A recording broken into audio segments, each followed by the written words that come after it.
It's not fun. No. It's not no, fun. no. But this is fun. I'm having fun. Me too. Yeah, you just sneezed on me, so, or whatever. That's good. That's always fun for me. Welcome to Couch Surfing, the show where legendary guests look back at their big roles, their little roles, and everything in between. I'm here with Rob Reiner. Rob Reiner. Oh, how are you? I'm fantastic. Good. What do you mean, how am I? You got your remote in hand. I've got it in hand. Do you know what I'm going to do with it? You're going to channel surf. I'm going to channel surf. I'm going to couch surf with you. You're going to couch surf. And we're going to do this. You okay. ready? I'm ready. Let's get to ready. surfing. Here we go. A lonely Venus receives. Did you think we would find anything earlier than All in the Family? No, this is insane. This was like the series Batman. Oh, Batman. See, I even said the name Batman. And there's Burgess Meredith as the Penguin. Right. And I think I brought room service later on or something like that. It was were one of the first roles I ever had. You're the ultimate wingman, by the way. Here I go. I'm bringing in what? Champagne or something. Mm-hmm. I'm basically an extra here, but I don't have a line. Look, but I knew how to pour champagne. Look at that wrist work. Yeah, very good. I give it to her, and then I give it to him. And look, he just grabbed it from me. He said, "Get the hell out of here." That was an auspicious beginning, yeah, my friend. It was one of the great performances in American television. All right, let's move on from the Here Penguin, we shall we? Yes, let's move on. Don't you know that the whole world puts on a sock and a sock and a shoe and a shoe? Okay, so this is, when people approach me on the street, this is the one scene they all remember from All in the Family, of the over 200 shows. And this actually happened in rehearsal. We improvised this. Carol walked in and saw me putting and that is the way I put my socks and shoes. I put a sock and then a shoe and then a sock and then a shoe. But you're the only person in the world who does that. You realize that, don't you? No, most people do sock and sock, shoe and shoe. But there are some who do it the way I do it. And people have come up to me over the years and saying, that's the scene I remember. And they're like, and it was improvised. And I too am a sock shoe person. Is it like they confess to you? Yes, yeah. There are more people sock and shoe than you think. Really? Yes. All right. All right, we got something else. We got now. something All else. right, It's a party here. Oh, look, here we go. Spinal Tap. So this film essentially created the mockumentary genre. It certainly put it on the map. I mean, I don't think anybody did anything like this. And this is all improvised. The whole film is improvised. So this was, we knew we were going to have the 11 thing, but we didn't know how we were going to talk about it. That now has become part of the vernacular.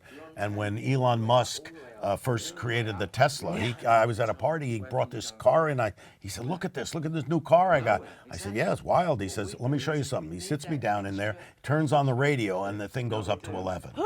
In the Tesla. So if you buy a Tesla, every one of the volume goes up to 11. Yeah, that was like the coolest thing. I mean, that's a drop the mic moment right there. Yeah, no, it was pretty cool. It was pretty cool. Okay, next project. Oh, Stand By Me, yeah. So you've called this your masterpiece. Well, I don't know if it's my masterpiece. It's the film that I feel most connected to. Mm-hmm. It's the film that probably most reflects my personality, my sensibility. How did you go about casting these four boys? Because, I mean, these were the definitive roles of their career. You made them household names. How did you find them? I heard there was an interview process. They all came in. I mean, we had hundreds of kids. And they all came in and they auditioned, and I tried to find the right person for each part.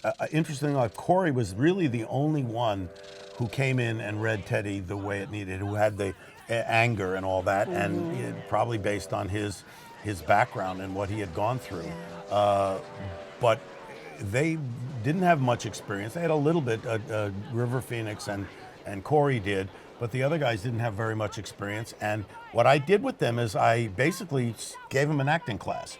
For 2 weeks, we just played theater games and improv games, and then we worked on the script. And by the time we were ready to shoot, they had become a really tight-knit foursome. I was very proud of these guys because they had become a machine by that point.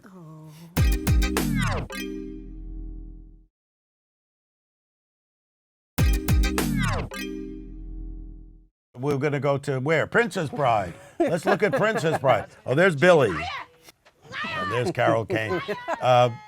this scene was hysterical because Billy ad-libbed a lot while we were shooting, did. and I started laughing. I'd laugh. I ruined 5 or 6 takes because because he kept getting. You know when he says, "I'm a mutton, lettuce, and tomato sandwich when the mutton is nice and lean." I was gone when he was doing that. Yeah. Everyone has a favorite line from this movie. What's yours? You know, I like, you know, I love, my name is Inigo Montoya. You killed my father, prepare to die. I went to a restaurant with Nora Ephron where John Gotti shows up and with 6 henchmen. And I think, oh my God, is John Gotti there? We finish our meal. We go outside. There's a man that looks like Luca Brasi from The Godfather standing in front of a limo. And he looks at me and he goes, "You killed my father, prepare to die." And I went, oh my God, I almost went on the sidewalk there. He says, "I love that movie, The Princess Bride." I thought, this guy likes The Princess Bride. Oh, now what are we going to see? A little something. Something. Let's see what else we got. A little something about a couple. Oh, I see. Oh, look at Harry. That's Allie, yeah. Now, this is interesting that we're watching this scene because I'd been married for 10 years. I was single for 10 years and making a mess out of my personal life, in and out of relationships and not being able to make anything work. And when the first draft of the script, or the draft we were going to shoot, Harry and Sally don't get together. They meet each other years later and then they walk in separate ways. And I met my wife while making, that person became my wife, Michelle, while we were making the movie. And we changed the ending. And this is what we came up with. And Billy came up with some of this dialogue. And that's how we decided to end the movie, that they do get back together. You want answers! I want the truth! You can't handle the truth! Look at this performance by Jack Nicholson. When we shot this, you know, there's all these reactions. There's, you know, Kevin Bacon, there's Tom Cruise, there's Demi Moore and Kevin Pollak and all these people. And I said to Jack, I said, look, I can either shoot your side first, and I said, you can be off camera and you can decide if you want to rehearse, and then when I turn around on you, you know, you can be more prepared. I said, but if you're ready, let's do whatever you want, because he had to carry the weight of the scene here. And he said, well, let me be off camera, and you know, you shoot everybody, and then I'll work into it. Every single time off camera, he gave the exact same performance as what you're seeing now. Wow. And we did it 5, 6, 7 times. And I kept saying, Jack, you know, why don't you save a little bit from when we come around? And he said, you don't understand, Rob. I love to act. And they don't get that much of a chance with great parts like this. So it was exactly the same performance. Next clip. Oh, this was a fun thing to do. Okay, because so this is Martin Scorsese calls and you say, yes, I'm there. I show up. Wherever you just tell me where to show up. No, because he's obviously one of the great American filmmakers, and I always love to see how other directors work. And in this scene, you know, he lets you improvise. So a lot of this was improvised, and if you're playing with people who can do that, I mean, like Leo could do it. Jonah Hill was great at it. This whole thing where I said, you know, $30,000 for sides or whatever. I said, what are these sides? Cure cancer? He says, oddly enough, they do cure cancer. I mean, that was all ad-libbed, you know. We never. Can you walk onto a set and turn off your director's cap? Can you just take do. the director's cap off? I do. I always do, because I know what it's like to be on the other side.